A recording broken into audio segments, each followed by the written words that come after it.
काही लोकांची ना सॅलरी भरपूर असते, इन्कम भरपूर असतो. तरी पण महिन्याच्या शेवटी त्यांच्याकडे पैसा टिकत नाही. त्यांच्या हातात काहीच पैसा उरत नाही.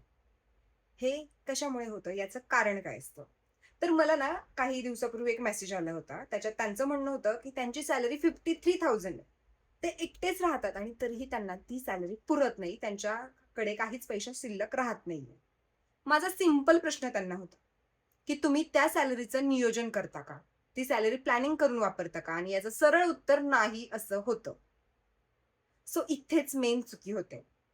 तुमचा इन्कम कितीही असो, जर तुम्ही त्याचं बजेटिंग नाही केलं, त्या पैशाला सेव्ह नाही केलं किंवा त्या पैशाला इन्व्हेस्ट नाही केलं, तर कितीही पैसा आला तरी तो तुम्हाला कमीच पडणार आहे.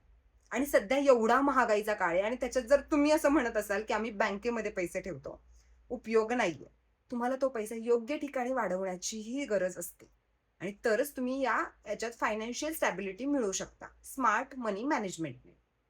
सो तुमच्यापैकी कोण-कोण पैशाचं प्लॅनिंग करतं, पैसा प्लॅन करून वापरतं, मला कमेंटमध्ये नक्कीच सांगा आणि हा व्हिडिओ जास्तीत जास्त लोकांपर्यंत शेअर करा, म्हणजे तेही प्लॅनिंग, बजेटिंग करायला चालू करतील.